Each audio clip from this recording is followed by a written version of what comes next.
Tiempo de recibir en la edición del Comercio TV de hoy día 26 de enero en Televicentro a la asambleísta Cristina Reyes. Vamos a conversar con ella. Está de candidata también para el Parlamento Andina. Pues asambleísta Reyes, le saluda Roberto Álvarez Vandenberg desde la matriz de Televicentro. Un placer saludarle. Estimado Roberto, buenos días, muchísimas gracias por la entrevista y un saludo cordial para todos los que nos están viendo. Lo propio, asambleísta, con toda esta experiencia en la legislatura suya que tiene varios años, bueno, con todo ese bagaje, ahora vamos por el Parlamento Andino. ¿Cuáles serán los ejes, las propuestas de gestión de este Parlamento? Y un poco también explicarle a la ciudadanía qué es el Parlamento Andino, porque muy poquito la gente se entera de qué y qué se hace ahí. Sí, bueno, primero decir que soy parte de un equipo de la lista 6 que ha demostrado en todas las instancias, en las alcaldías que nos ha tocado administrar o desde las instancias institucionales, seriedad, compromiso, mucha responsabilidad con el servicio público. Y hoy es el momento, Roberto, de defender la dolarización, de defender el derecho de los ecuatorianos a tener salud de calidad para todos, sin distingo, educación con digitalización y, por supuesto, un gobierno abierto con acceso a la información. También dentro de estos objetivos que necesita el Ecuador está una política exterior que le permita al país abrir sus mercados, ofrecer nuestros productos, diversificar nuestros productos, que el Ecuador pueda acceder al mundo sin ningún tipo de sectarismo ni de ideologización como hemos tenido a lo largo de muchos años.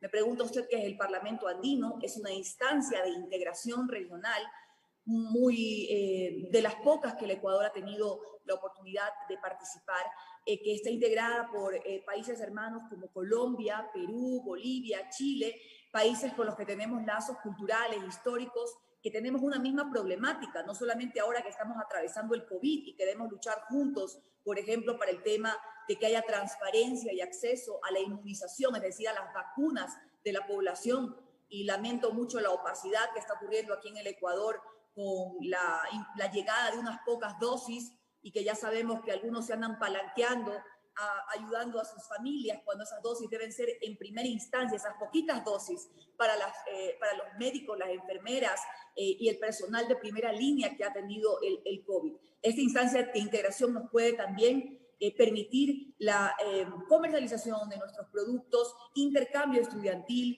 defensa de nuestros recursos marítimos y también de una pesca legal, que también es parte de la riqueza marítima que tiene el país, y sin duda problemas comunes que pasan por fronteras a través de una unificación de los sistemas, de un control que permita así libre movilidad de nuestros ciudadanos, pero también evitar que se cometan delitos contra las personas, delitos contra el Estado.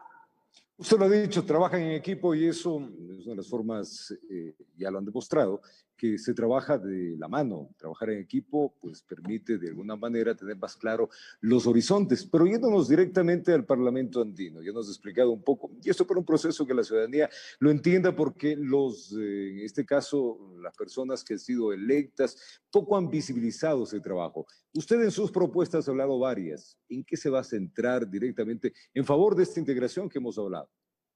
Sí, cuando no hay un trabajo visible es porque falta liderazgo y porque falta visión. Y estoy convencida, como le digo Roberto, que el Ecuador necesita en el contexto internacional y regional levantar su bandera.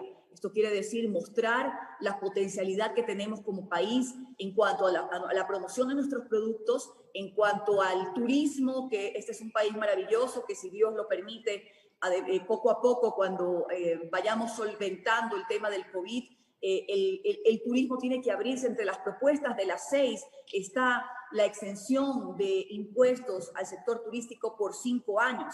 Además, también, como hay que pensar en la economía, que hoy está muy afectada, y que parte de esas acciones está aumentar nuestras exportaciones a través del apoyo al agro, a la ganadería, a la pesca. Entre las propuestas de la lista 6, conjuntamente con nuestro candidato a la presidencia, Guillermo Lasso, porque las iniciativas tributarias deben venir desde la presidencia de la República, estamos comprometidos con los ecuatorianos en eliminar los impuestos a distintos sectores que lo que hacen es encarecer el sector productivo. Hay que eliminar la carga arancelaria. En ese sentido, Colombia y Perú, con con visión en el tema de tecnología, en el tema de agricultura, para poder fortalecer en el caso de la agricultura un sector que nos permite esto, nos ha permitido comer en el medio de la pandemia, sostener la soberanía alimentaria, promover nuestros productos. Las exportaciones no se pararon, aunque se fueron afectadas durante la pandemia. Hay que eliminar la carga arancelaria de estos sectores. Entre las propuestas de la lista 6 y vinculada también al tema del Parlamento andino, nosotros estamos proponiendo la digitalización. Hoy la pandemia, Roberto, nos ha demostrado que muchos niños en sectores urbanos marginales y rurales se quedaron sin estudiar, porque el Ecuador no es un país que ha dado ese gran salto a la digitalización. Estamos prometiendo la digitalización del país, la entrega de computadoras como herramientas digitales para nuestros jóvenes, para nuestros niños, y adicionalmente a una reingeniería del sistema de salud pública para que no esté en manos de piratas. También tengamos herramientas tecnológicas para hacer control, diagnóstico, prevención de algunas enfermedades cardiovasculares o de diabetes que han aumentado en el país. Y en el Parlamento andino específicamente, y con esto concluyo para continuar el diálogo, me interesa mucho, como hay en Europa, estimado Roberto, crear un programa de integración, movilidad e intercambio académico, como lo hay en Europa, que se llama Erasmus, que permite a miles, millones de jóvenes en todos estos años comunitarios poder realizar pasantías, estudios, lo propio de los maestros, homologar títulos, es decir, oportunidades para nuestros jóvenes. Mire usted que aquí en Quito, en la capital de la República, está la Universidad Andina, que ha permitido también el acceso a través de becas pues, a miles de jóvenes estudiantes de la región. Veo que lo tiene claro, asambleísta Reyes, el tema de qué es el Parlamento andino, y eso beneficia mucho para que el país se visibilice, porque dentro del contexto andino somos muy poquitos, no pesamos mucho, entonces hay que trabajar fuerte en todos esos sentidos. Sí, efectivamente, para que el Ecuador tenga peso en el contexto internacional, sin sesgos ideológicos. Hay que mirar, y algunos se ponen bravos cuando uno toca este ejemplo, pero es que es doloroso y hay que hacerlo. En el anterior gobierno, y este de alguna manera cambió su criterio, le dieron muchas alas a bloques ideológicos que apoyaban el modelo económico y político de Venezuela. Hoy ese país ha vivido el éxodo masivo más impresionante de todos los tiempos, probablemente mayor que el de Siria, que ha vivido una guerra durante años. Son hermanos venezolanos que han salido de ese país porque su país los ha expulsado, porque no hay oportunidades. El Ecuador no puede encaramarse, encasillarse en esa clase de apoyos ideológicos. El Ecuador debe tener una política exterior de real integración, de integración académica, de integración regional, de integración comercial, de movilidad, de oportunidades para nuestros conciudadanos. Y esa es la política exterior en la que yo creo, y por supuesto que en el contexto andino de integración hay muchísimas oportunidades, simplemente hay que identificarlas y trabajar por ellas. Asambleísta, no nos queda más que hacer también otro tipo de preguntas que es válido, aprovechando su presencia. En la Asamblea usted está terminando su gestión. ¿Cómo le fue? ¿Qué balance haría usted de su propia gestión? Sí, Roberto.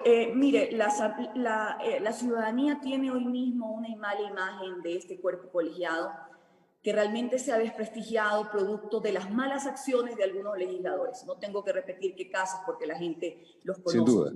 Sin embargo, hemos trabajado fervientemente por cosas que se han logrado concretar, que lastimosamente se han empañado por estas malas noticias. En ese sentido puedo resaltar mi lucha desde la Comisión de los Derechos de los Jubilados por hacer que el gobierno les pague las deudas que mantiene pendientes a lo largo de todo este tiempo. Hemos dado un seguimiento, pero feroz, contra el gobierno. Puedo decirle también que fui una de las proponentes de la demanda de inconstitucionalidad que permitió que se devuelvan los fondos que antes el gobierno ecuatoriano entregaba al Seguro Social y que el gobierno de Correa quitó, dejando un déficit de más de $5.000 millones al Seguro Social. Pues logramos recuperar esos recursos. Entre otras cosas, puedo comentarle que he tenido una lucha implacable contra la corrupción, porque esa es parte de mi función. En ese sentido, he fiscalizado a una serie de funcionarios, hemos destituido a muchos de ellos. La última fue censura y destitución aquella que repartió los hospitales en medio de la pandemia. Por supuesto, también las denuncias respectivas con los envíos a Fiscalía y Contraloría de los desfalcos que hubo con la compra de insumos, de mascarillas, de medicamentos en medio de la pandemia. Y he presentado algunas propuestas legales que por eso queremos continuarlas con el equipo que conformamos, la lista 6, e invito respetuosamente a la ciudadanía a seguir nuestras propuestas y a votar por estas propuestas, porque hay que transparentar el sistema de compras públicas para que haya transparencia. Hay que hacer una reingeniería en el sistema de salud para evitar que roben en un área donde hay que invertir, para los más pobres sobre todo, y para eso se necesita liderazgo, experiencia, y desde la lista 6 y con Guillermo Lasso la presidencia es nuestro compromiso y responsabilidad llevarlo a cabo. 2 periodos estuvo en el Parlamento ecuatoriano, la Asamblea, como quieran llamarlo. Esos 2 periodos le ha permitido a usted capitalizar y visualizar cómo es la política en Ecuador, y lo que mismo usted ha dicho, de que la impresión de la ciudadanía es que poco se hace en favor de la democracia. Viendo y ahora saliendo los toros desde lejos, el bosque dicen que se ve mejor cuando uno está afuera. ¿Qué hacer para que el Parlamento, para que los legisladores pues tengan una mejor imagen y que realmente el país camine? Porque al ritmo que vamos, tendremos un Parlamento totalmente atomizado. Sin lugar a dudas, los partidos políticos juegan un rol allí al momento de seleccionar sus cuadros que deben cumplir con las credenciales, no solo académicas, Roberto, porque los títulos no hacen a la persona. Correcto. Una dimensión ética, de compromiso, de responsabilidad, de trabajo con la gente. He visto a muchos legisladores que iban a esa asamblea por intereses personales. Y ahí están los resultados, están en la cárcel, están unidos, están perseguidos, están investigados, están señalados. Eso denota la primera función del Estado, porque uno va allí y la gente se da cuenta cuáles son las causas que defendemos. A defender los intereses y los derechos de los trabajadores, que es lo que he defendido a lo largo de estos años, de nuestros jubilados, del seguro social como el ahorro de los ecuatorianos, de un gobierno abierto y transparente, y es decir, luchar contra la corrupción y los corruptos. Pero también debo decir muy respetuosamente, Roberto, hay una corresponsabilidad en la ciudadanía que elige a estos asambleístas. La Asamblea de los Borregos, dominada por Correa, que hizo horrores, que ya nos hemos olvidado, que vulneró derechos de los ciudadanos y obligó a los ciudadanos de Quito a salir a las calles, fue también elegida por los ecuatorianos. Y esta asamblea, con esta composición así escandalosa en algunos casos, también fue elegida por los ecuatorianos. Por lo que yo invito muy respetuosamente a revisar los perfiles y el trabajo de quienes sí han cumplido, de quienes no estamos envueltos en escándalos de corrupción, como es el caso de los asambleístas de la lista 6, de quienes hemos defendido los intereses ciudadanos y que lo continuaremos haciendo en el futuro gobierno, porque aquí no se trata de apoyos permanentes porque son simpatizantes, es apoyos a las cosas que son positivas para nuestro pueblo y sin duda cuestionamientos, venga de quien venga, en el momento que se cometen faltas contra la fe pública. Así que por eso nuevamente, respetuosamente, la invitación a la gente a revisar las propuestas y a votar por la lista 6 para asambleístas parlamentarios andinos y Lasso a la presidencia. ¿Es difícil hacer política en este país con todo lo que usted me acaba de decir, asambleísta? Es complejo, es una actividad sin duda turbulenta, no está exenta en países de la región que también han vivido momentos de inestabilidad. Hoy también estamos pasando por un periodo bastante, digamos, atípico, lleno de la incertidumbre que se nos presenta en estos nuevos tiempos de la pandemia, de no saber qué va a pasar. Cuando uno entiende, Roberto, más que nunca, la importancia de la salud pública para todos los ecuatorianos, no para quienes puedan pagar una clínica. La fragilidad es para todos, sin embargo, el acceso a ese derecho, el ejercicio de ese derecho es para todos, sobre todo para las personas más pobres. No es justo que se hayan repartido hospitales, que no se haya invertido, que se hayan robado los hospitales en Manabí, o que en el tema de otros sectores importantes para el desarrollo, como provincia de Manabí o Esmeralda, se hayan robado los recursos de la reconstrucción. Hay que quitar de la actividad política esa sensación de que la gente va allí a robar. Hay que hacer el trabajo y para eso hay que hacer algunas reformas, mejorar los controles y mejorar la dimensión ética de quienes hacen la actividad política, de quienes hacemos la actividad política. En caso de llegar ustedes al poder conjuntamente con la alianza que tienen con el candidato Lasso, ¿lo van a hacer? Por supuesto, y ese gobierno por supuesto que debe ser abierto a la ciudadanía, con la ciudadanía, defendiendo la dolarización en primer lugar, y porque es la moneda que le ha dado al país cierta estabilidad. Cuando era, pues para los populistas, demagogos, era una tentación la emisión inorgánica de moneda, y hoy están proponiendo algunos de ellos desdolarizar el país amigablemente, dicen, a través de la emisión de moneda inorgánica, o dicen que van a tomar de la reserva internacional. Incluso comparan, son tan audaces de comparar con lo que está haciendo los Estados Unidos, que efectivamente desde el gobierno de Trump y ahora en el gobierno de Biden ha entregado unas cantidades importantes a los ciudadanos americanos para poder sobrellevar estas circunstancias del COVID. Yo considero que eso está bien. Sin embargo, el Ecuador no tiene reservas porque se las comieron. porque comprometieron la reserva monetaria del país. El Ecuador lo dejaron endeudado hasta la coronilla y más del gobierno anterior y han robado de una manera, se llevaron el santo y la limonta. Y hoy pretenden del dinero de los depositantes, es decir, del dinero de la gente que no les pertenece, tomarlo supuestamente para dar estas bonificaciones a los ciudadanos la primera semana como una medida demagoga. Eso es mentira, eso es un peligro a la dolarización. Ecuatorianos, de verdad pensar que son 14 años de un mismo modelo. Einstein decía que no pretendamos tener resultados distintos, es decir, avanzar al progreso, a la reactivación económica, al mejoramiento de la producción, haciendo siempre lo mismo. Y son 14 años de lo mismo y es el momento de cambiar. ¿Traerán el dinero que está en el exterior, que supuestamente es el dinero que hasta ahora no se encuentra, que es el que ha desaparecido? ¿Ustedes tienen claro dónde está? Mire, para poder traer los recursos que se han robado, que de hecho se los han robado ellos durante 14 años, hay que hacer algunas acciones, primero de fortalecimiento a la Fiscalía General, brindándole la autonomía suficiente y los recursos suficientes para que haya una colaboración eficaz con otros gobiernos. Creo que hay que contratar a empresas especializadas en temas de rastreo de capitales para que puedan analizar desde los contratos que están observados por Contraloría, en donde se evidencia que ha habido sobreprecios. Por ejemplo, la refinería de Esmeraldas, hace poco estuve en Esmeraldas, con esos más de 1.000 millones de sobreprecio. Podían empezar la construcción de una nueva, o qué hablar de la refinería del Pacífico, que ya se olvidan, un canchón aplanado que costó $1.500 millones. Con esos 1.500 millones de dólares se hubieran podido hacer muchísimas cosas en políticas sociales hoy en tiempo de pandemia. Entonces hay que observar estos contratos y, por supuesto, hacer un análisis minucioso de la ruta del dinero. Creo que eso es un trabajo que debería hacer Fiscalía General, por supuesto, con estas empresas especializadas en rastreo y en detección. Pero lo más importante, Roberto, es que de ahora en adelante pongamos los controles suficientes en contratación pública para evitar que vengan estos sabidos a seguir haciendo las suyas. Le doy un ejemplo breve, que por ejemplo está en Perú y es parte de la armonización regional que deberíamos hacer. Allí se califican las empresas a la hora de acceder a un contrato, a un servicio, que decir, a una gran obra que a lo mejor se licita. No puede ir pues una empresa de ceviches, un restaurante que hace ceviches, con todo el respeto que se merece esa actividad que creo que a todos los ecuatorianos nos encantan, los ceviches, a ser calificada y luego adjudicada en contratos millonarios de medicina, pues como hizo el señor Carrasco, el señor Paul Granda en su periodo en el IES.